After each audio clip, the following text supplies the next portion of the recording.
Ahí está. Ahora me apareció el... Ya está.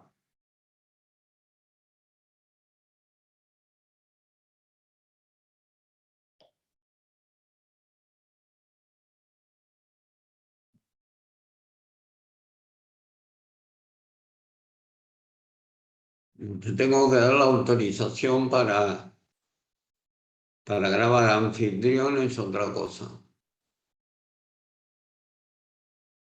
Anfitriones como si fuera yo o alguno de los chicos. Suponete que yo me tenga que ir, vos quedás como anfitrión y podés terminar de dar la clase. Estaría bueno, ¿no? ¿Cómo te ves dando la clase, Kevin?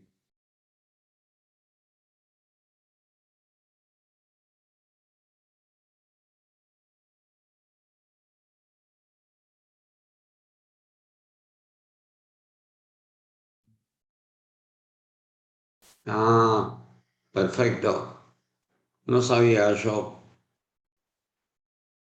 Me manejo con lo que tengo.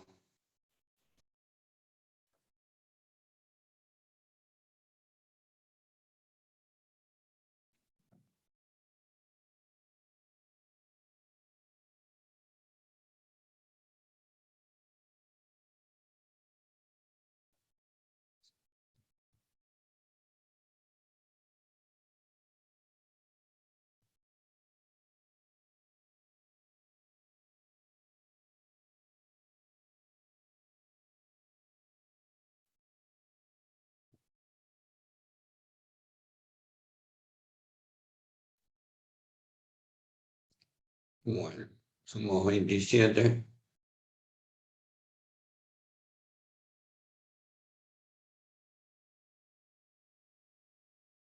Si viene una tormenta acá, mamma mía.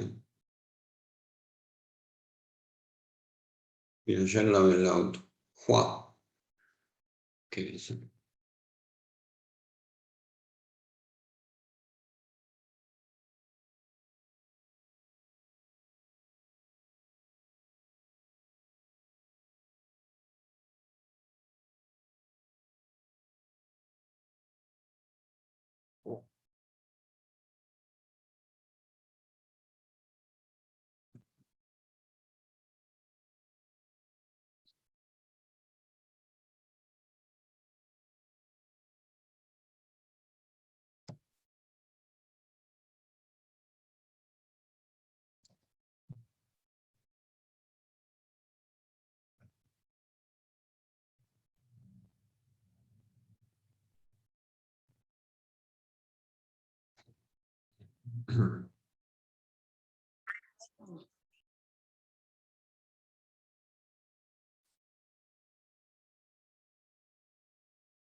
Bueno, ya son 9:05 y somos 33.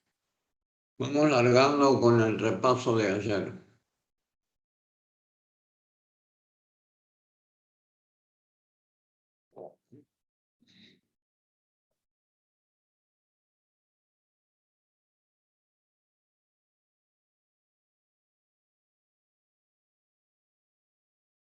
Bueno, básicamente lo que intentamos era, de alguna forma, entender o interpretar de alguna manera la necesidad de mostrar al cierre del ejercicio contable información que sea útil para la toma de decisiones.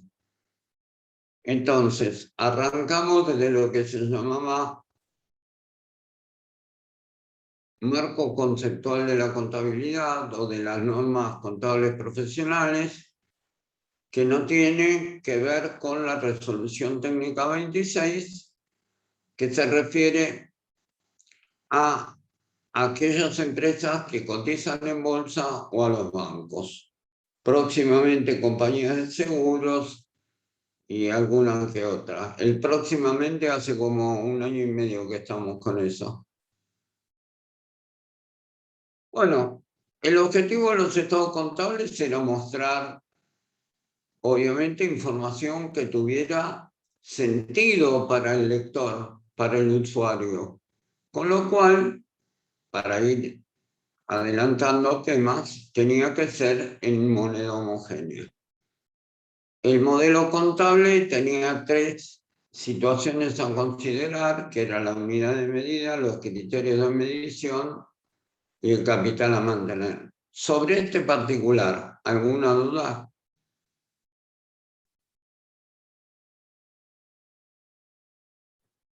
La unidad de medida es la moneda homogénea, ¿cierto? O sea, llevar un monto de un periodo al cierre del ejercicio contable, reflejando en él 2 elementos. Uno, la inflación, y otra, detenerlo, el costo de reposición, o en su caso, el monto de los intereses. Nosotros tal vez ayer lo mencionamos muy por arriba, pero cuando hay intereses en un crédito, tenemos que ajustarlo, porque lo vimos en esa diapositiva que tenía una suerte de clasificación entre monetarios y no monetarios. Los criterios de medición, habíamos dicho que había muchas opciones, pero que al final de todo siempre privaba la moneda homogénea. Y el capital a mantener, no hay ninguna duda, es el capital financiero. ¿Qué es el capital financiero? Lo aportado oportunamente por los socios que constituyen una sociedad anónima, una SRL, una SAS o una entidad sin fines de lucro. Acá estaba la explicación de cada uno de los 3 elementos que componen el marco conceptual y el modelo contable. Aquí teníamos un listado de cómo podían evaluarse o cómo podían hacerse las mediciones contables periódicas con distintas opciones. ¿Cómo se eligen las opciones? Que esto alguna vez me lo preguntaron, tendrá que ver con el tipo de bienes con los cuales se maneja la empresa. Eso queda a criterio de la empresa.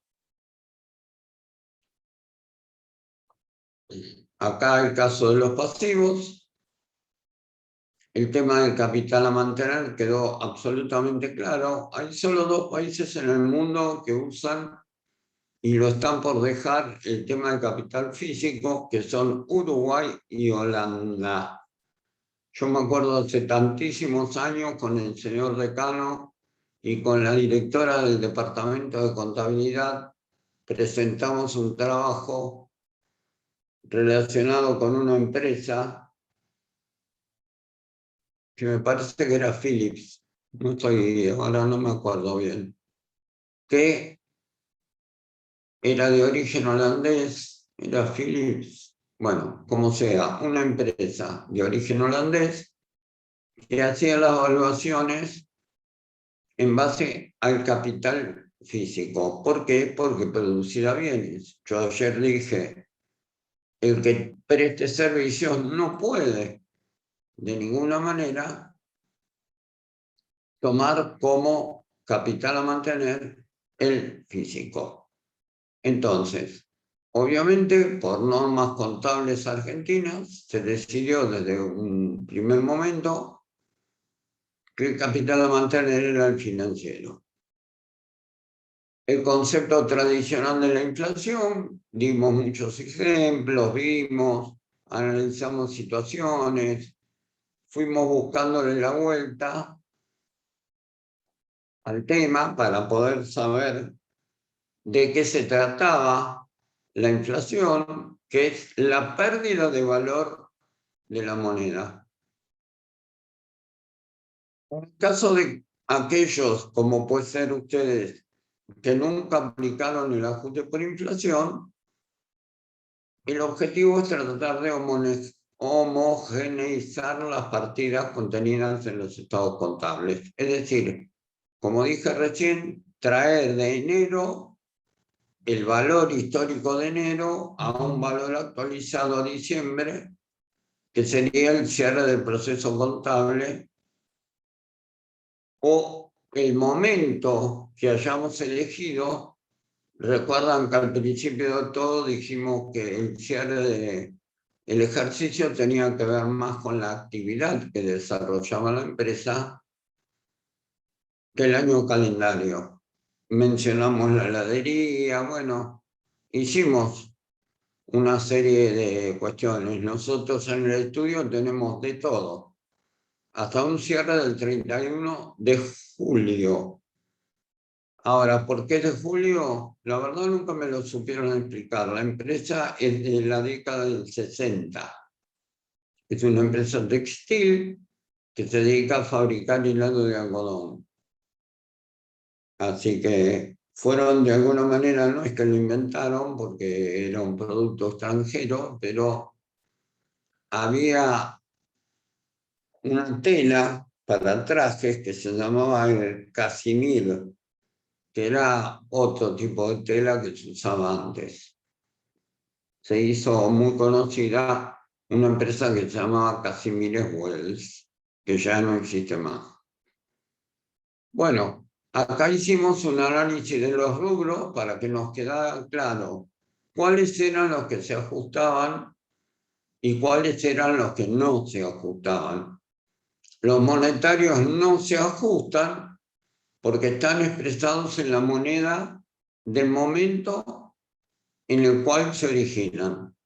100 pesos de caja de enero son 100 pesos de caja en diciembre. Suponete que el cierre sea diciembre. O puede ser julio y junio, o puede ser abril y marzo, o puede ser, qué sé yo, octubre y septiembre, ¿no? Que esos son los cierres típicos de los estados contables. Pero para reflejar la pérdida de poder adquisitivo de la moneda, teníamos para ajustar los rubros no monetarios. Y ayer lo vimos con algunos ejemplos, claramente. Bueno, acá hicimos una clasificación entre los ejercicios que vamos a subir entre hoy a última hora y mañana. Vamos a subir uno de estos cambiado, para que ustedes al lado pongan lo correcto. Esto es muy simple, francamente, no tiene mayores inconvenientes. Hay una lógica en donde uno clasifica, estos son los monetarios y estos son los no monetarios. Están al revés de como los vimos. Ejemplos muy relevantes, que reflejan exactamente lo que queremos decir. En este caso, teníamos una empresa que tenía el capital constituido y un monto en caja, que era el aporte de los socios. No tenía cuenta en el banco, era caja. Un monto para hoy ridículo, pero simplemente para el ejemplo. Con lo cual, si en el año había un 50% de inflación, que es el índice más o menos que estamos manejando ahora, para fin de año, por lo menos a octubre, que es lo último que tenemos, porque todavía no se publicó, no, perdón, a septiembre, todavía no se publicó octubre, me parece, creo. Estamos en un 47%, así que llegamos al 50% sin escalas. En este caso, había pérdida por inflación. Cambiamos el esquema de la composición del activo para pasar de un activo monetario a un activo no monetario, que eran los bienes de cambio. Pero esto no era suficiente, porque necesitábamos saber cuál era el costo de reposición de los bienes de cambio. ¿Está claro lo que vengo diciendo? Creo que no hay inconvenientes sobre el particular. Acá se muestra una pérdida de 10 pesos, que es la diferencia entre el valor de reposición y el valor ajustado, que hubiera sido 150. Como sabemos, y lo vimos al principio, existe lo que se llama un valor límite. Vos no podés evaluar un activo por un valor que no sea el valor real. ¿Estamos de acuerdo? Se va entendiendo, ¿no? En este caso hicimos una especie de, ¿cómo decirlo?, combinación de rubros para ver quién o qué, de acuerdo a la presentación, generaba ganancia o pérdida frente a la inflación, de acuerdo a la composición de los rubros. ¿Sí? Bien. Pasamos un poco ahora al tema de las monedas, solamente para tener en cuenta que algo que ustedes no vivieron, seguramente, inclusive la última vez que se cambió la moneda, ustedes ni siquiera habían nacido, con lo cual tenemos esta situación en donde se le han sacado 13 ceros. Yo me acuerdo una anécdota que cuento todos los cuatrimestres. En el año 75, yo me quería comprar, yo vivía en Belgrano, en la casa de mis padres, y me quería comprar un par de mocasines que costaban 70 pesos, ¿no? Estábamos en esta época más o menos, del 70 al 83. Estaba en vigencia los pesos ley 18.188. Bueno, en el interín, viste que no te decidís, que qué sé yo, sos estudiante, no es que te sobra la plata. Me demoré unos días, me empecé a sentir mal y me detectaron hepatitis. Estuve 40 días guardado con dieta. Y cuando en el interín, en mayo de 1975, se produce un plan económico violento, pergeñado por el ministro de Economía, que era un ingeniero que se llamaba Celestino Rodrigo, y se llamó Rodrigazo. El Rodrigazo cambió el valor del dólar, de muchos parámetros, con lo cual se desató una inflación violenta. Entonces, entre las tantas cosas que yo pensaba cuando estaba en casa, y un compañero mío que hoy es docente de la facultad, compañero mío de la facultad, en ese momento me traía a casa las cosas que estaban dando en las clases para que yo pudiera seguir el desarrollo de las mismas. Todos los docentes de las 3 materias que cursaba fueron muy contemplativos y me tomaron los exámenes después y todo eso. Pero mientras tanto, decía yo, el día que me den de alta salgo y compro los mocasines. Bueno, uno de mis hermanos me dice, tened cuidado porque me parece que los mocasines se deben haber ido al demonio porque aumentó todo. Yo dije, ¿cuánto puede haber subido? Bueno, me dan de alta, primero voy a la facultad, me presento, me pongo al día, me dan la fecha de los exámenes que no había podido rendir, vuelvo de la facultad, me bajo en Cabildo, a 3 cuadras de mi casa, Cabildo y Olazábal, no me voy a olvidar nunca donde quedaba la zapatería. Los mocasines costaban 230 pesos. y yo seguía teniendo los 70. Así que evidentemente es un ejemplo muy claro del deterioro que producía en ese momento, y así fue durante años, hasta el 92, que se creó la ley de convertibilidad. No sé si fue en el 91 o en el 92, está más adelante, ahora no me acuerdo. Durante 7, 8 años tuvimos un dólar que era 1 a 1. Como decía un amigo mío, los dorados 90, todos viajábamos al exterior, Brasil, muchos se animaban a ir un poquito más lejos y cosas por el estilo. A ver. 1991, gracias, Kevin.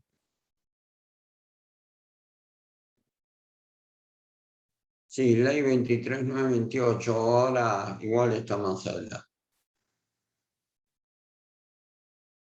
A partir de ese momento, después, vino un gobierno que duró 2 años, que era una coalición entre radicales y de otra especie, que no solucionó el tema del 1 a 1, porque el 1 a 1 no daba más.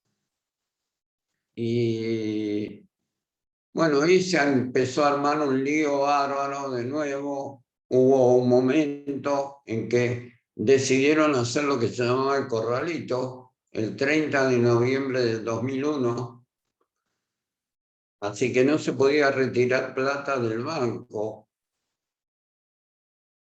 Era todo un tema, ¿no? Porque tenían que ajustar un plan económico y cambiar esto del 1 a 1. Pero bueno, sigamos con el planteo. Ahora vamos a ver qué es lo que ocurrió. Estos son las monedas, los billetes, ¿eh? Distintos tipos, hasta llegar a los actuales.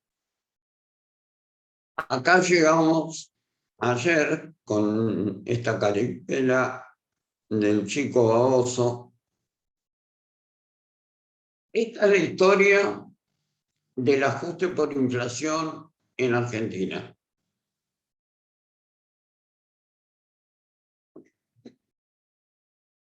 Hasta la década del 70 había un reclamo sostenido de la profesión diciendo, che, fíjate lo que pasó con Rodrigo y lo que pasaba antes. Ustedes calculen que el primer libro sobre ajuste por inflación lo escribió el fallecido hoy Arturo Nidero, un gran profesional en ciencias económicas, titular de un estudio muy importante, donde ya decía que había deterioro en la moneda, década del 50. Y así se fueron generando un montón de artículos cuando nosotros estudiábamos. Yo estudié en la década del 70 en la facultad. Nosotros sabíamos que había inflación, pero no se hacía nada. Hasta, a ver, discúlpenme un segundo.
Estoy con ustedes, me están escribiendo la clínica.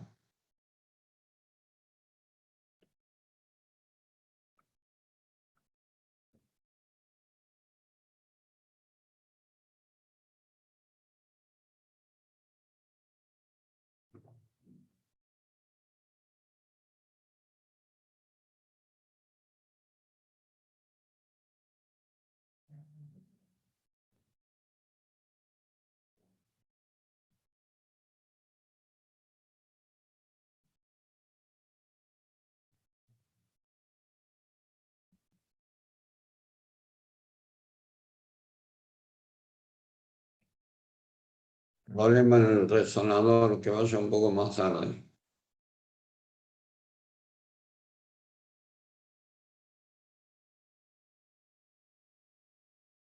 ¿Qué cosa? Bueno, estamos con el tema de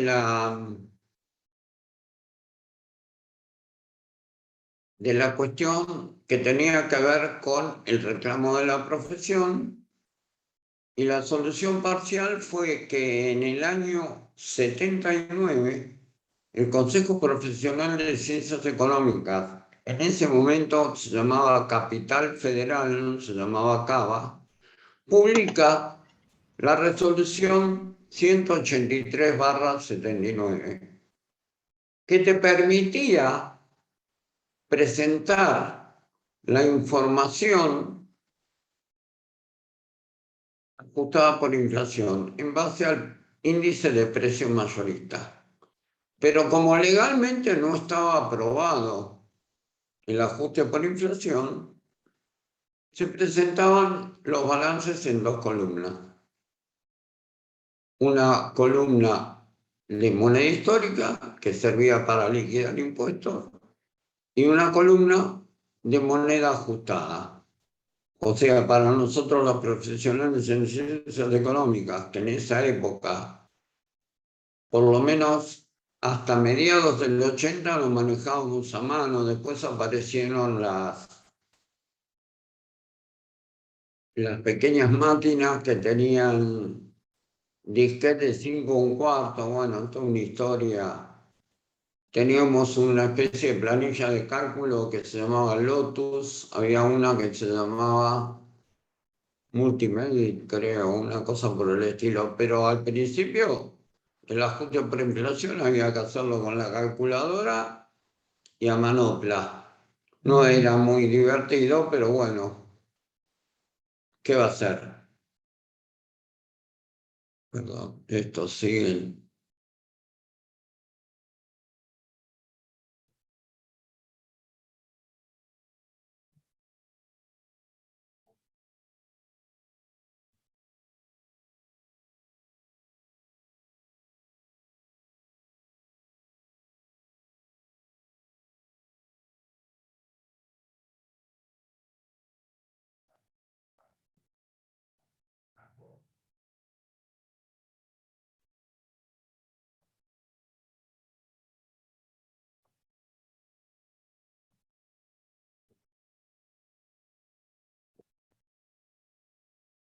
Ya está lo del resonador. Bueno, ¿qué va a ser? Bien. Disculpen, pero esto es importante. Bien, como decía, balance presentados en dos columnas. Imagínense que nosotros teníamos que escribir los balances con las viejas máquinas de escribir que tenían teclado, así que era todo un tema. Finalmente, en el año 1983, se produce la reforma del artículo 62 de la Ley de Sociedades Comerciales y se le agrega un último párrafo al artículo 62 que dice: los estados contables correspondientes a ejercicios completos o periodos intermedios dentro de un mismo ejercicio deberán confeccionarse en moneda constante. El término moneda constante, obviamente, perdón, hay una consulta. ¿Cómo eran las dos columnas? Nada, como son ahora. ¿Recordás? Había, digamos, no eran comparativas. La primera, la de la izquierda era histórica, la derecha era ajustada. Para la FIP y la Inspección de Justicia, la que valía era la primera. La segunda era para, yo diría, una información complementaria. ¿Se entiende?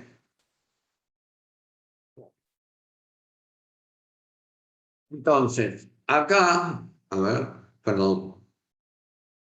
Sí, sí, gracias. Bueno, Agustín, no hay problema. Perdón, pero con este tema del sanatorio nada, me salí de la cosa. Espera que acá se fue. Bien. El artículo 62 modifica y de ahí,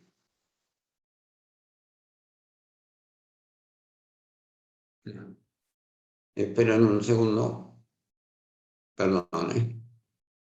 Y de ahí surge en el año 84 la resolución técnica 6, con lo cual se empiezan a ajustar los estados contables en base al índice de precios mayoristas de ese momento, ¿no? Entonces, todo bien, las cosas se hacían como correspondía, la información se presentaba adecuadamente.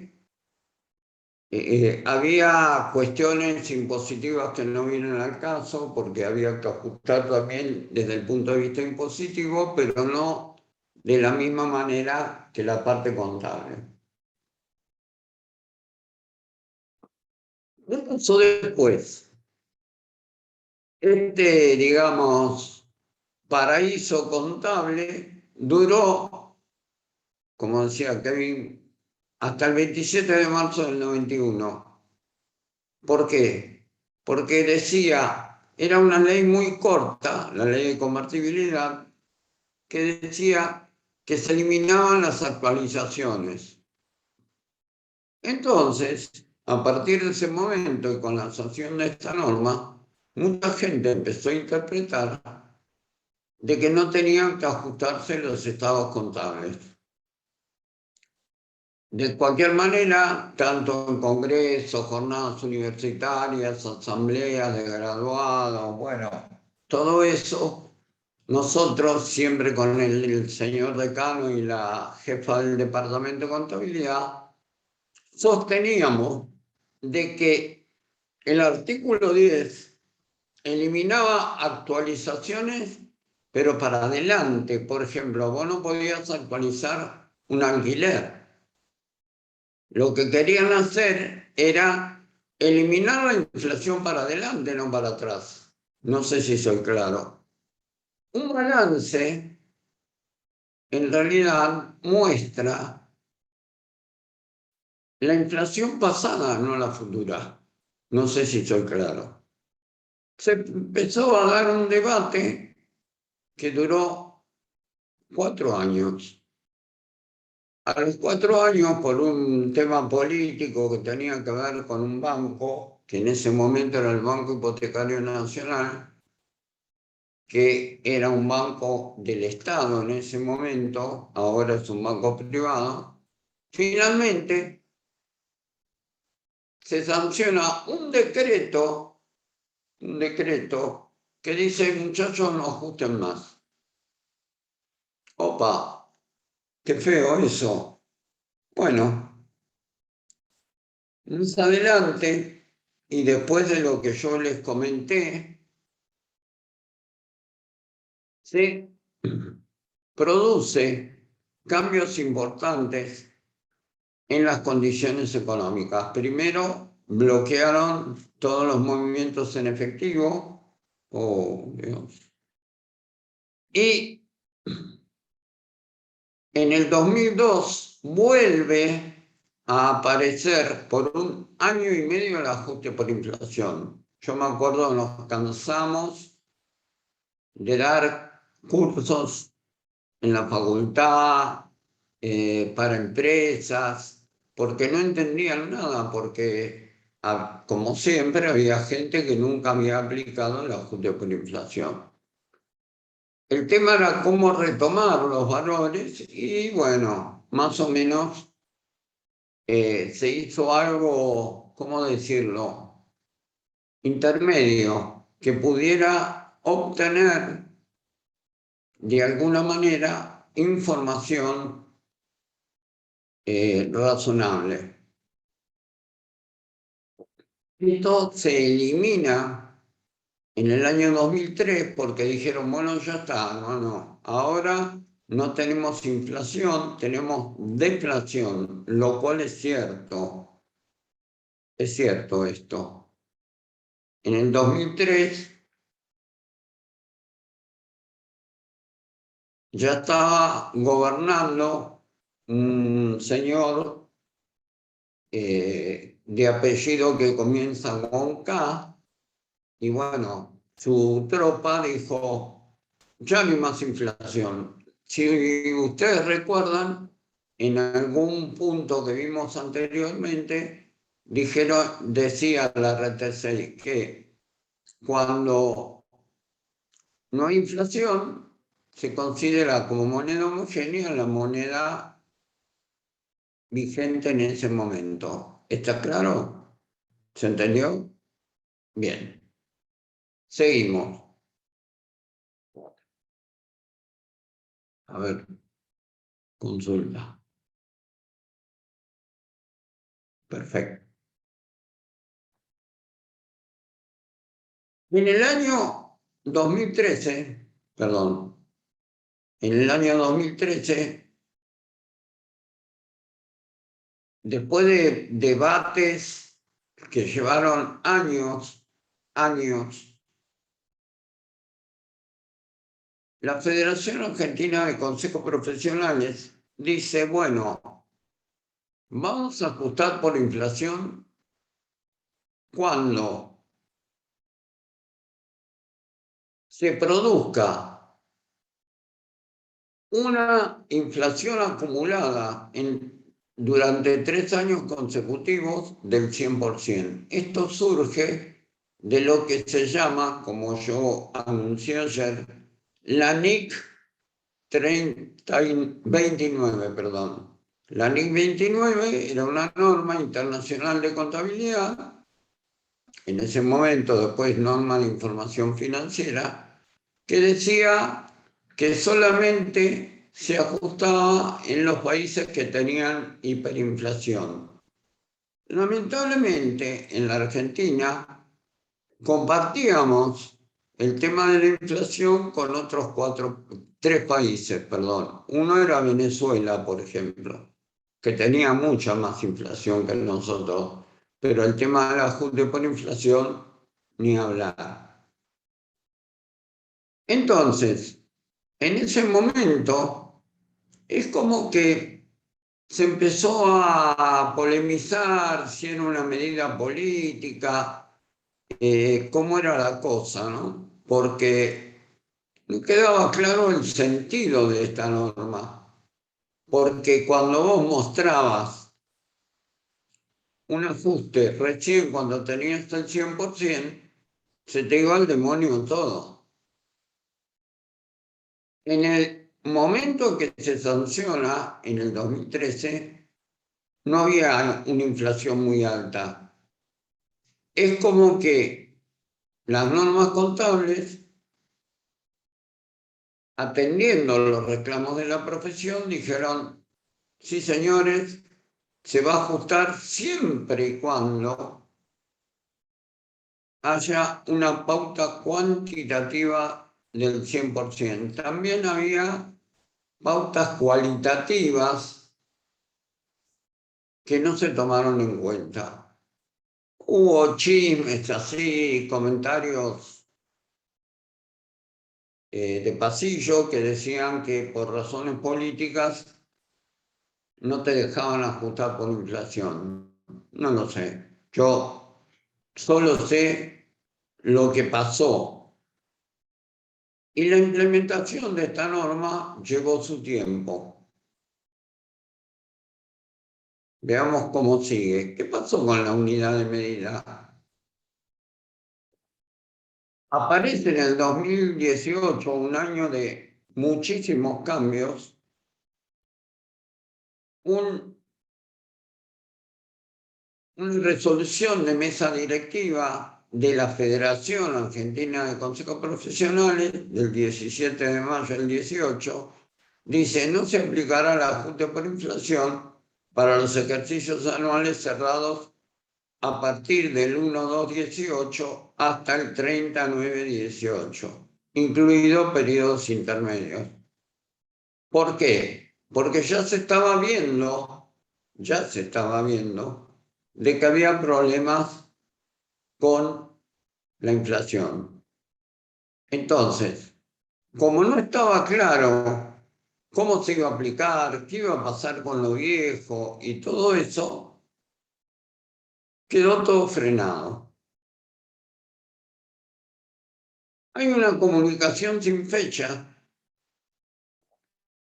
que dice que, si bien estaba la resolución de mesa directiva, se ratificó con una resolución de la Junta de Gobierno, es decir, todos los consejos profesionales dijeron que debe realizarse el ajuste por inflación para los estados contables que cierran a partir del 1 de julio del 2018. Es decir, cierres a partir del 31 de julio del 2018. Pero como era complicado, los entes podían elegir qué iba a pasar. ¿Sí? Recuerden, julio del 18. Al poco tiempo, en septiembre del 2018, se celebró en San Juan el Congreso Nacional de Profesionales y se reunió la Junta de Gobierno de la Federación Argentina,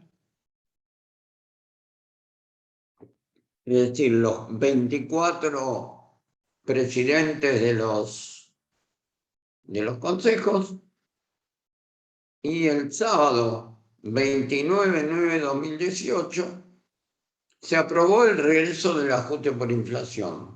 Me van siguiendo en el planteo, o sea, medio engorroso, pero la cuestión es que finalmente se llegó a un resultado después de tantas idas y vueltas.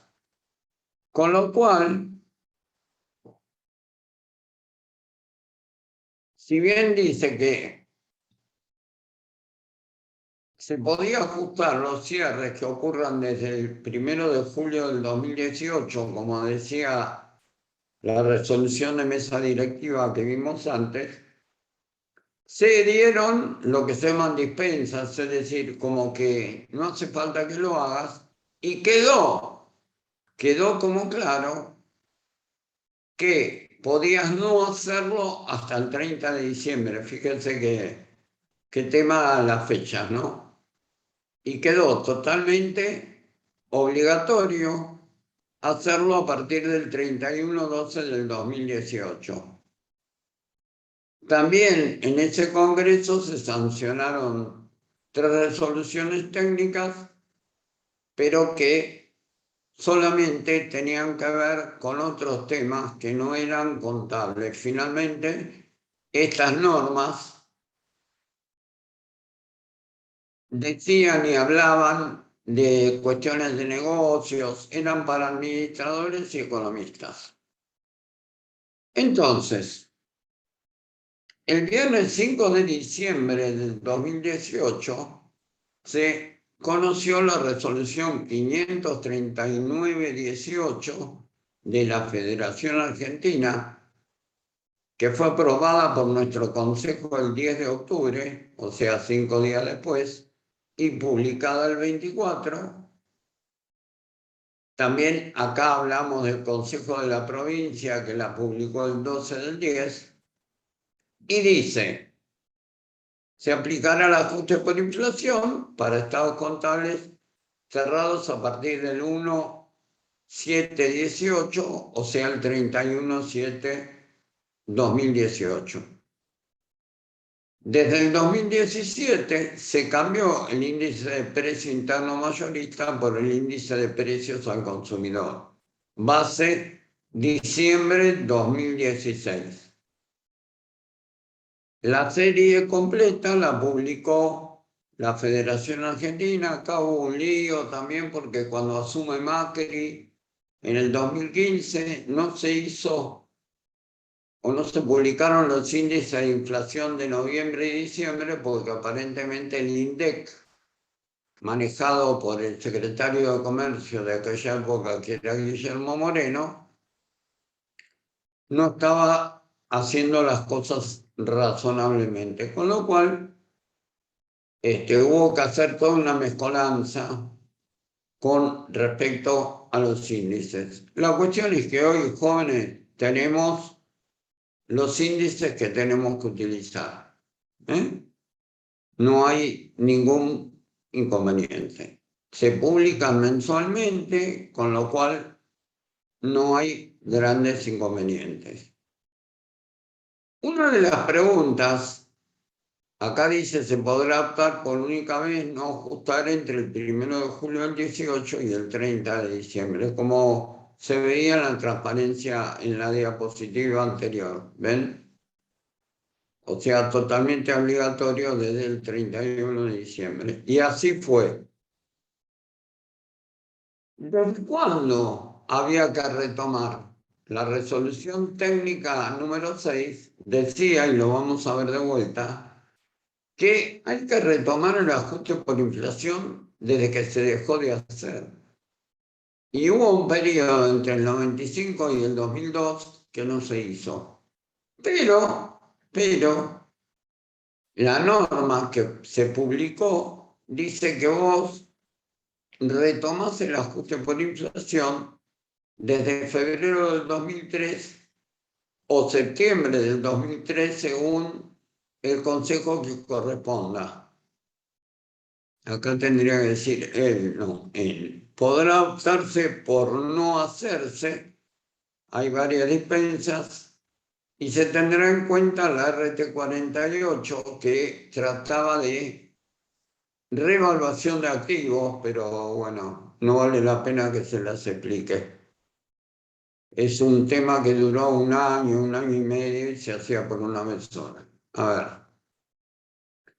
¿qué quiere decir cuando dice dispensa? Es, digamos, que te dicen, te permitimos no hacerlo. Eso es una dispensa. ¿Está claro? O sea que de cualquier manera vos podías no hacer el balance ajustado al 31 de diciembre del 2018. En el balance que les mostré el día lunes, el de última milla, está ajustado por inflación al 31 de diciembre del 2018. Ahora, en la práctica, las pymes no utilizaron esto y recién se ajustó a partir del 30 de junio del 19, 31 de diciembre del 19 y así sucesivamente. El mecanismo de ajuste lo van a ver en contabilidad financiera. Si yo se los explico, van a terminar con surmenage. Entonces, no vale la pena. Nosotros estamos viendo el planteo general que se produce en función de esto. A ver. O sea, que permite lo incumplido por ley. No, no es incumplido por ley. Digamos, había inflación y había que tenerlo en cuenta. Esto es todo contable. Vamos a ver después, ahora en un par de diapositivas, que las normas contables legales apoyaron esta movida, porque todo esto que estamos viendo dependía también de otro tipo de cuestiones. Claro, pero hay una resolución. Sí, El tema era que todo esto era una norma contable profesional. Y la gente decía, ¿y qué pasa con el artículo 10, el decreto 316, el 1292, que fue el que sacó el ajuste por inflación en el 2003 y todo eso? Seguíamos, digamos, con dudas en cuanto a la aplicación de esto, por eso hubo mucha gente que no aplicó el ajuste por inflación al 31 de diciembre. ¿Sí? Bueno, ¿cómo sigue todo esto? Sigue así. El mismo mes de octubre del 18 se publica una norma del Senado de la Nación que dice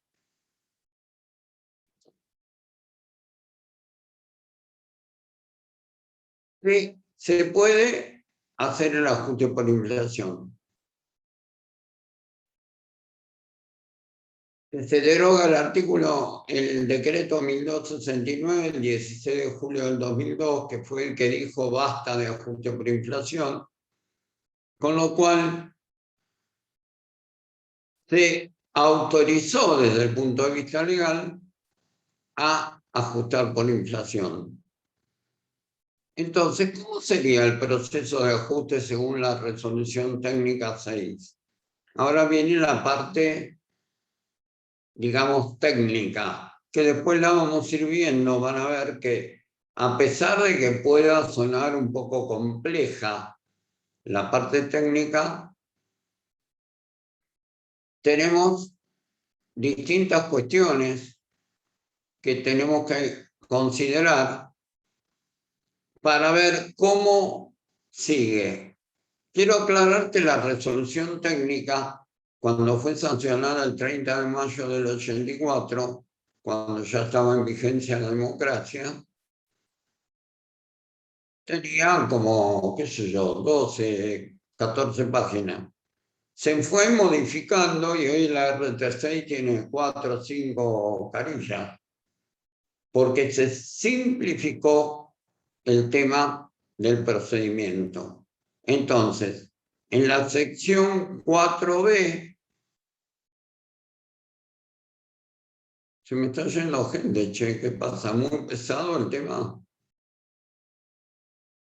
Se va entendiendo, a ver, para hacer esto productivo. Porque en un momento éramos 43 y se me fueron 4 ya.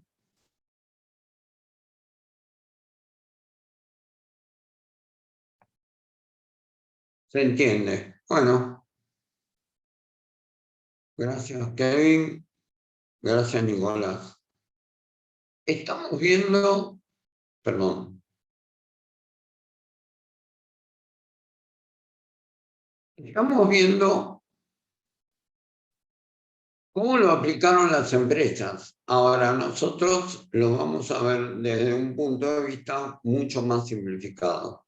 Que quede claro eso para la tranquilidad de ustedes y que no piensen que el 24 de noviembre van al, digamos, a la hoguera, digamos, ¿no? Que quede claro eso. Bueno, estábamos acá. Proceso secuencial, paso para la represión de las partidas. ¿Cómo es esto? Proceso secuencial.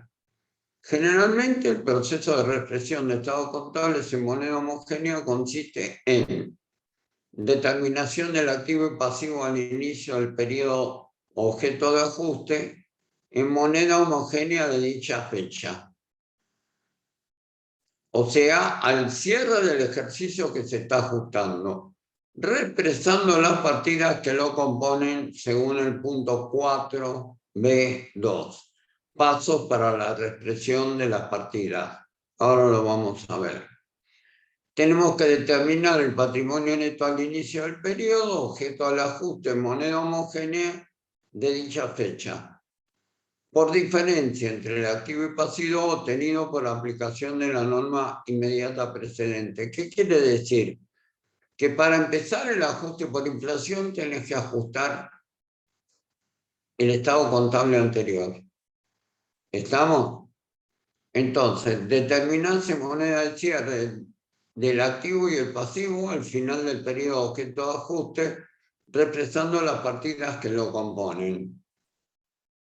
Idem A, acá. Y determinás en moneda de cierre del patrimonio neto al final del periodo del ajuste por diferencia entre el activo y el pasivo. El resultado del periodo, tengan en cuenta que se hace por diferencia. El resultado del periodo no sale de un asiento contable. Esto aún en moneda histórica. Bueno, la determinación en moneda de cierre del patrimonio neto final del periodo de ajuste, excluido el resultado de dicho periodo, hay que expresar el importe obtenido por la aplicación de la norma 4B1B, que es la que vimos antes. Esto es lo que yo les decía que tienen las normas técnicas. Una mezcla de cosas y variadas, digamos.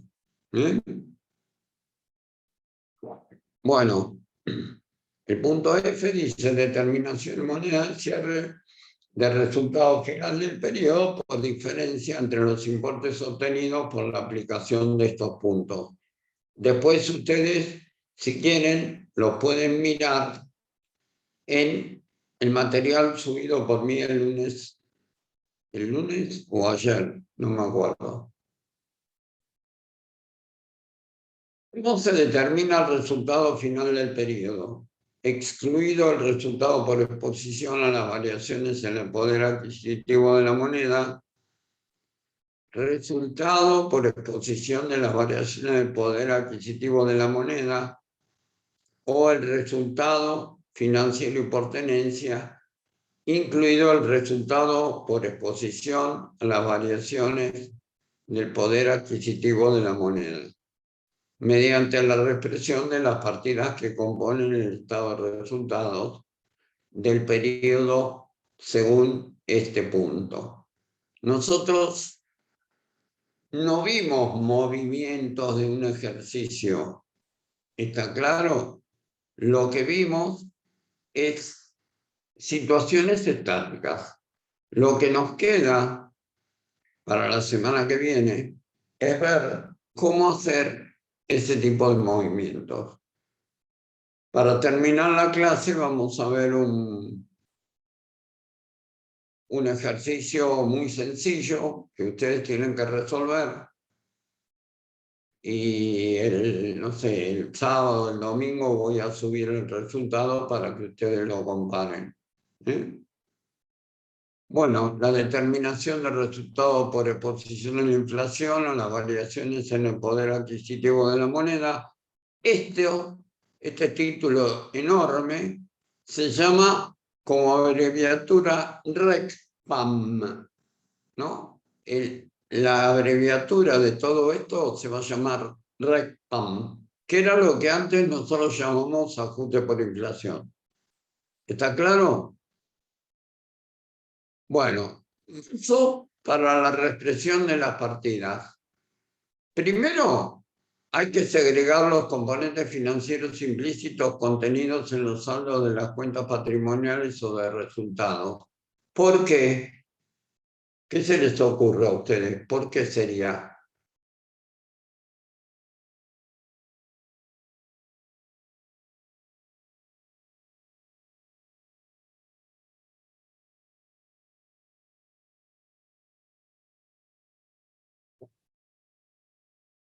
¿Por qué hay que segregar los componentes financieros implícitos? Eso lo vimos al principio.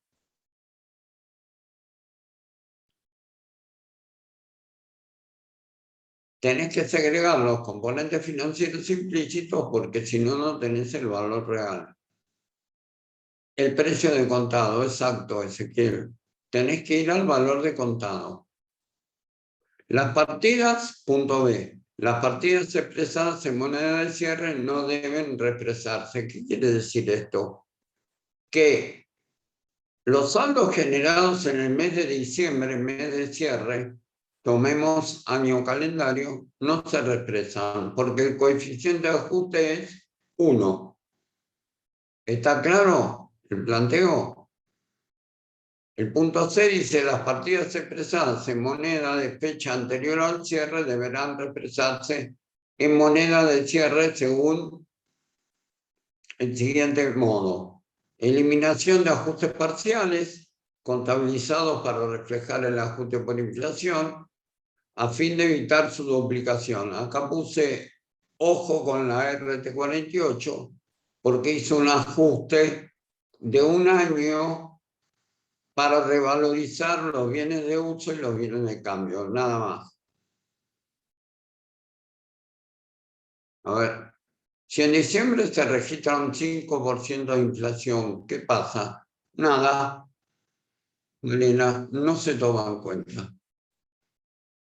Porque diciembre va del 1 al 31. Entonces hay que ver cuándo se produjo el hecho.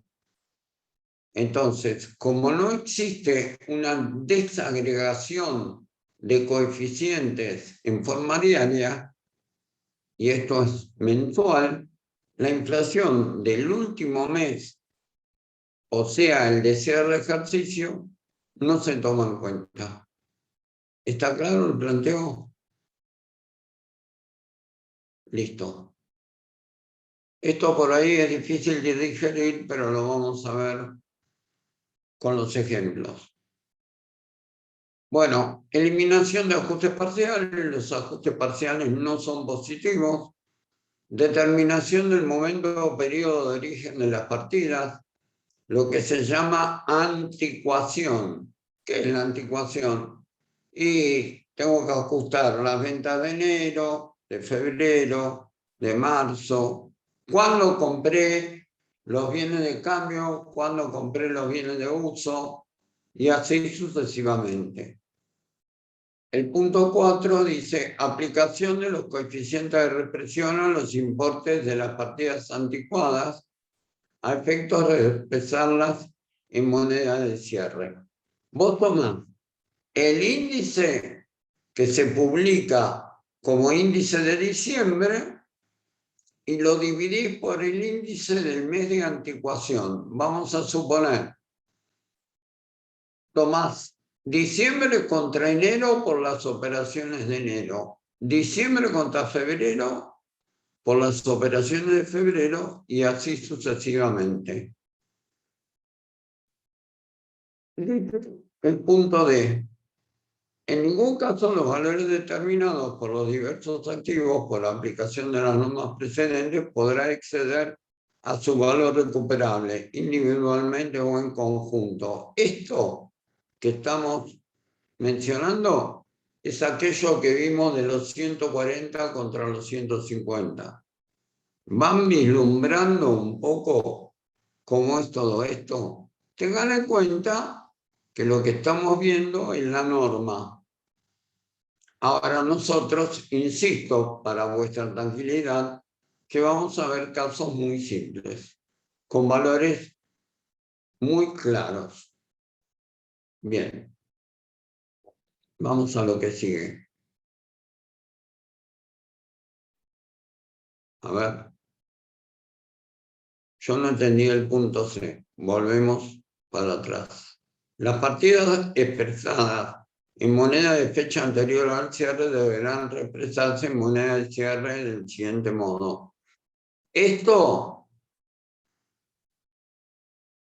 quiere decir que lo que está expresado con fecha enero tiene que ser llevado en diciembre si el cierre es de diciembre.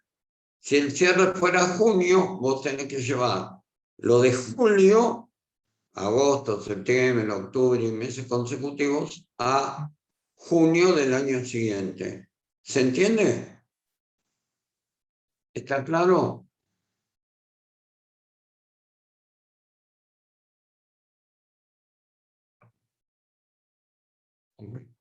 Listo, Carolina. Bien.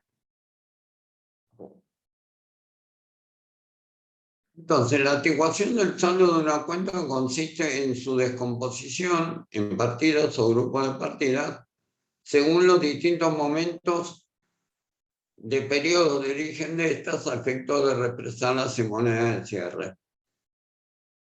Cuando se implementó el ajuste por inflación, se, de alguna manera, debatía, por eso está en rojo, si iba a ser desde el 30 de septiembre del 95 o el 30 de septiembre del 2003. Esto era, de alguna manera, la norma decía desde el 2003. Hubo gente que se fue hasta el 95. Siempre y cuando, como dice acá, la posibilidad de anticuación de las partidas. Hay que ver si vos, como antecedente contable, tenés los papeles de trabajo del año 95. Porque ¿cómo sabes la fecha de anticuación? ¿Se entiende? Siempre y cuando, como dice, no generen distorsiones significativas, es aceptable descomponer el saldo de la cuenta en periodos mayores de un mes. O sea, cuando vos tenés una cuenta y no sabes cómo manejarlo, podés obviar el tema del mes. En la práctica no se da esto. ¿Está claro? Bueno, índice para emplear. El índice para emplear, yo acá les hice la secuencia del índice, ¿sí? Y tenés el índice a emplear, será el resultante de las mediciones del índice de precios internos al por mayor del IPIM, del Instituto Nacional de Estadísticas y Censos. Pero esto era lo que decía la RT6. Pero la resolución de la Junta de Gobierno del 29 de agosto, 29 de septiembre, perdón, ese sábado del 2018 decía, el IPIM hasta octubre del 2015, el índice de precio consumidor de cava, recuerden que yo mencioné que cuando asume el gobierno de Macri se dejan de hacer los índices de precios generales de noviembre y diciembre, porque tuvieron que ajustar los valores que tomaba el INDEC. Estaban mal tomados. Entonces, como digamos solución intermedia, se tomaron los índices de cava en todos los consejos de noviembre y diciembre. Y a partir de diciembre del 2016, perdón, acá hay un error. Esto es noviembre y diciembre del 2015, perdón. IPC nacional, base, diciembre de 2015 también, acá hay error de fecha. Por ser de aplicación en casos en donde se usó la NIC 29, que es la que decía del 100%, y además el IPIM se dejó de publicar en los índices mensuales. La Federación elabora y publica mensualmente los índices que deben utilizarse. A ver, para que quede claro, vamos a salir de esto un segundo. Vamos a buscar.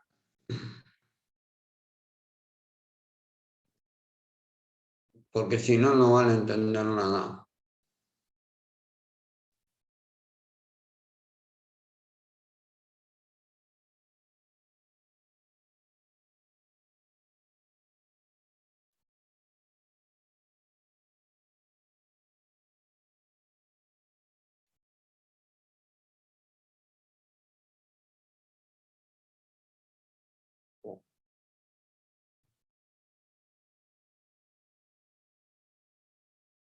Fíjense, yo entré en la página del Consejo de la Federación Y estos son los índices de la federación, que es para todos. Índice RT6, de acuerdo a lo definido por la resolución 538. Acá tenemos los índices. ¿Se ve el Excel? Tenemos los índices hasta septiembre del 21. Si vas para arriba, por ejemplo, diciembre del 2020, no se ve el Excel. Opa. Bueno, entren ustedes a la página de la Googleen índices de la Federación Argentina de Consejos Profesionales. Debería verse, pero bueno, no sé. No sé qué pasó. Volvemos a la planilla. Cuando tengo que.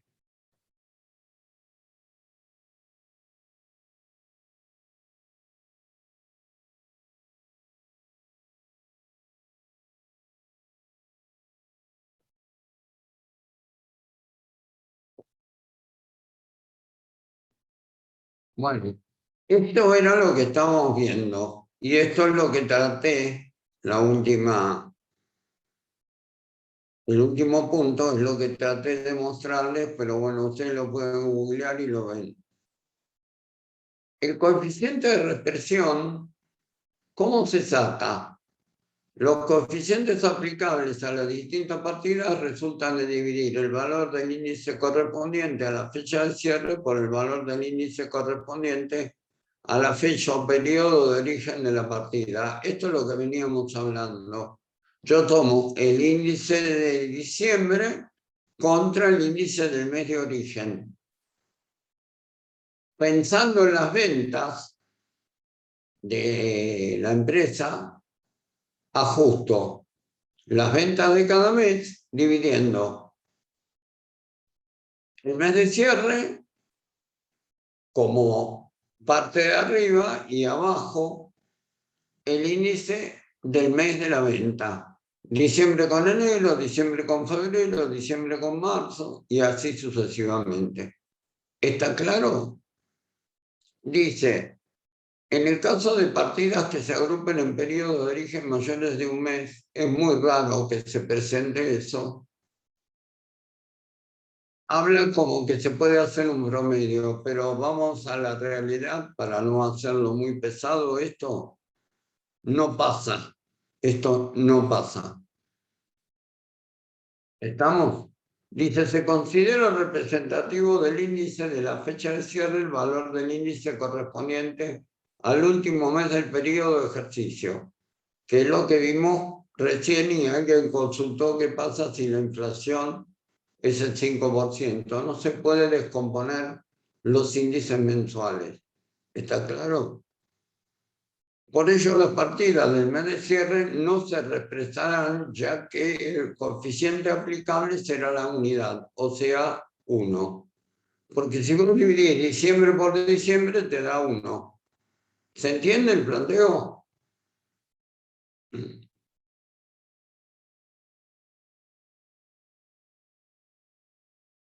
Bueno, espero que sí. Algunos ejemplos de la inflación no considerada por impedimentos legales. Fíjense, el IPIM base diciembre de 2016 con empalme, página 6 de lo que estuvimos viendo, IPIM base septiembre de 2003, último ajuste realizado. ¿Qué estamos mostrando acá? Las fallas que tiene esto. Si yo comparo lo que pasaba hasta diciembre del 2016 con septiembre del 2003, tengo un coeficiente de ajuste de 6,16. Fíjense un ejemplo. O más adelante, diciembre del 2018 con diciembre del 2016, que es digamos, acá está la combinación de los índices, ¿no? ¿Se entiende? La base es diciembre de 2016. Te da 1,84. O sea, que tomando este más este, tenés un coeficiente del 11,35%. Perdón, no es por ciento, es un coeficiente. Entonces, vos tenías una sociedad que tenía acciones en circulación el 9 el mes de septiembre del 2003 de 500.000 pesos, hoy deberían ser 5.675.000. Fíjense los problemas que genera este tema de no haber ajustado por inflación. Cuando volvimos a ajustar por inflación, se produjeron cosas de lo más disparatadas. Un ejemplo que les puedo dar, en el 2018, no, perdón, en el 2019, en abril, me llama un profesor de la Facu especialista en impuestos, un titular de cátedra muy amigo, me dice: Pancho, tengo un problema. La contadora presentó el ajuste por inflación de una empresa que es inversora en inmuebles y hay un ajuste de 600 millones de pesos que iba al patrimonio neto, porque el ajuste de lo viejo no es un RECPAM, va al patrimonio neto. Temas que ustedes verán bien en contabilidad financiera. Este muchacho pensaba que la contadora se había equivocado. Me llamó un domingo al celular, desesperado, porque el martes tenían la asamblea. Entonces el lunes me junté con la contadora, que afortunadamente tenía su sede, su estudio a 3 cuadras del mío, ahí por la calle Lavalle. Yo estoy al 100 y esta chica estaba al 400.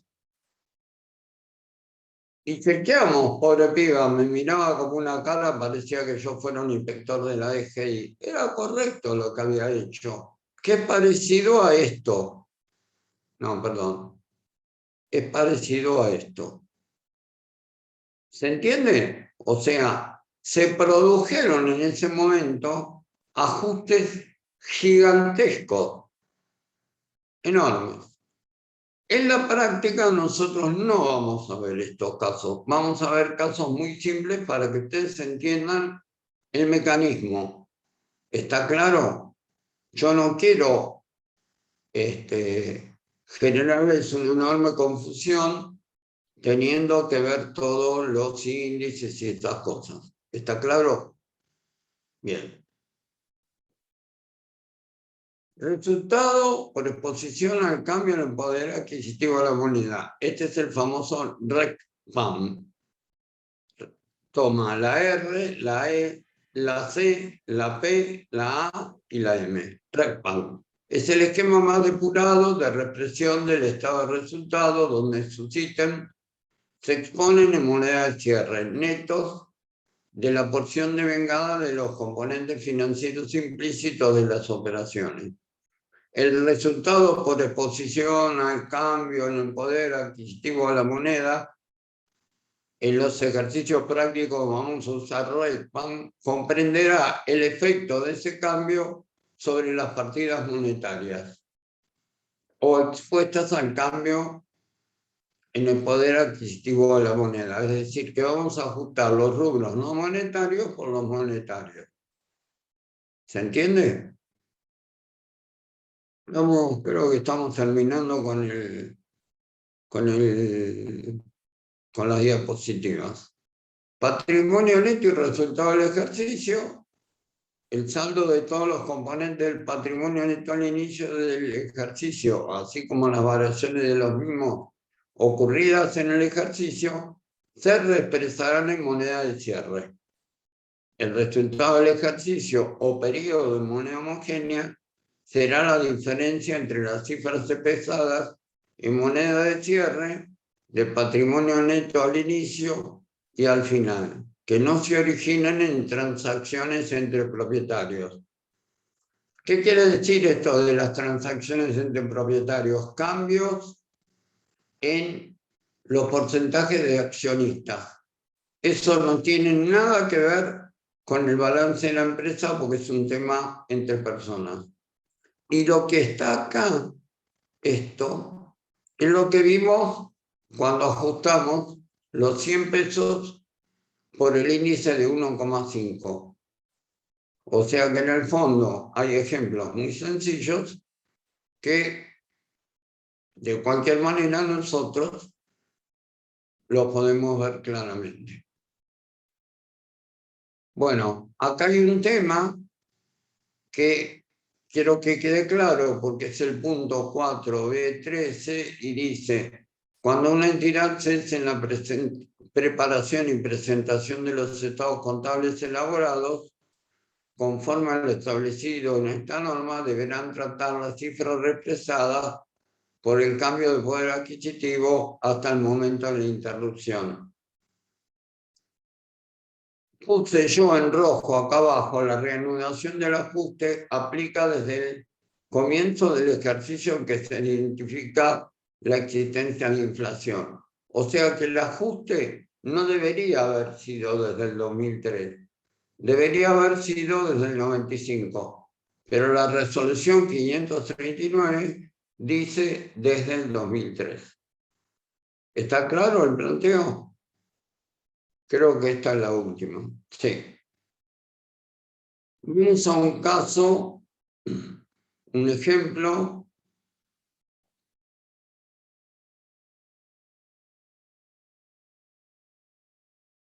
Para que ustedes lo vean. Casos individuales. Introducción al ajuste por inflación. Me avisan de la clínica que me tengo que ir un rato antes, así que puede ser que la clase termine un poco antes. Acá tenemos distintos casos.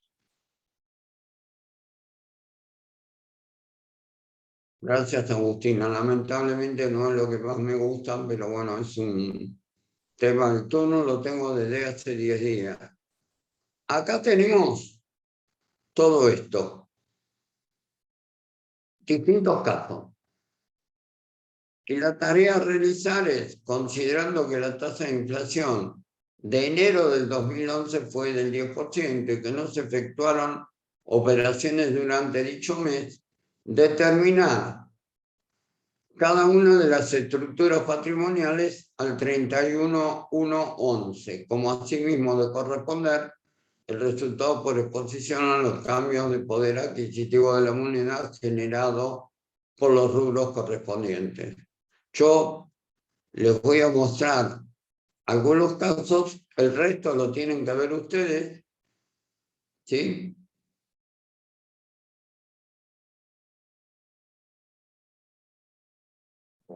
Esto es al 31 de diciembre del 2010. Es viejo, no importa, porque era viejo el ejercicio.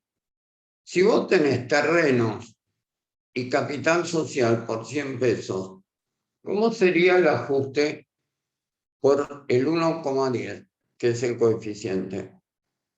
¿Cómo quedarían los terrenos y cómo quedaría el capital social? ¿Y cuál sería el RECPAM?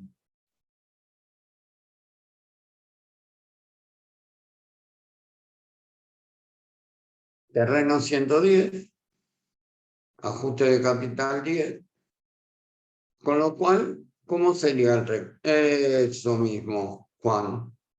El RECPAM sería 0, porque tenemos 10 por el activo y 10 por el patrimonio neto.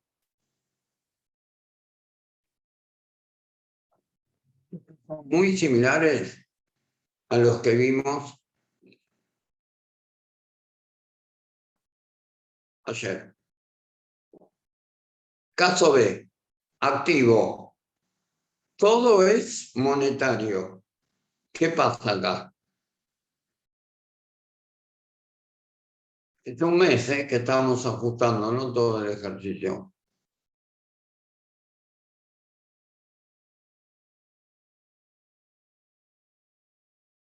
Un REPA negativo de 10 pesos.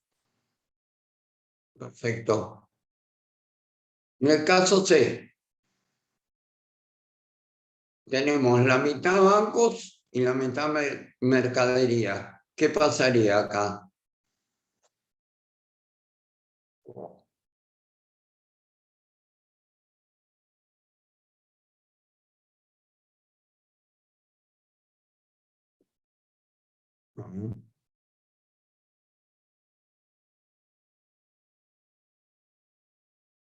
Tenemos un REPA negativo de 50 pesos, correcto. ¿Por qué? Porque ajustamos las mercaderías. Las mercaderías van a terminar en 550, pero el capital social en 1100. Quiere decir que hay un REPA negativo por tener plata en el banco ese mes. ¿Está? ¿Se entiende el planteo? Bueno, se los dejo para que ustedes lo terminen de ver y voy a agregar algunos ejercicios hoy a última hora o mañana. Lamentablemente les pido disculpas, pero bueno, esta gente me volvió loco. Primero que el aparato no andaba, después que anduvo, que fuera antes por las dudas. O sea, no sé si me dieron a entender que por ahí no andaba más, qué sé yo. Así que jóvenes, hay un hilo abierto sobre esto, lo abrí ayer. Así que si hay alguna duda, por favor me la comentan. ¿Está claro? No se preocupe, profe, que le vaya bien. Sí, en base a esto tengo que ver cuándo está el resultado y sacar turno con la cardióloga para ver si me operan o no me operan, porque la cardióloga no estaba segura. Así que estoy con una preocupación, digamos, no es mi día más brillante hoy. Pero bueno, vamos a ver. Así que jóvenes, disculpen, los dejo y el lunes traten de estar 9:05, 9:10 como mucho, así tenemos tiempo de ver los ejercicios. ¿Sí? De cualquier manera, una semana antes del examen, si se fijan en el cronograma, establecimos si hace falta un día de, ¿cómo es? De repaso. Si es que hace falta. Eso lo vamos viendo con el transcurso de las clases. La práctica del lunes la doy yo, Luana, sí. Lunes y miércoles. Es un tema que si bien los ayudantes lo pueden dar, porque ellos conocen perfectamente el tema, desde que lo doy, desde el año pasado, desde el primer cuatrimestre virtual, me hice cargo yo de las clases para que nadie dijera, no, pero el profesor dijo otra cosa y todo eso. ¿Estamos? ¿Quedó claro? No sé por qué, si era importante que lo diera yo o no, pero yo digo que sí, porque lo quiero traer todo. Gracias, Luana. Lo quiero ensamblar todo con lo dicho. Hoy fue un poco rápido, lamentablemente no pude conseguir un turno más elástico y tengo un viaje de 50 minutos hacia el lugar donde me lo tengo que hacer, entonces nada, que el tráfico, que esto, que lo otro. Así que bueno, ahora sí, jóvenes, los dejo, nos vemos el lunes. Saludos para todos, que tengan un excelente fin de semana. Gracias, profe, igualmente. Chao.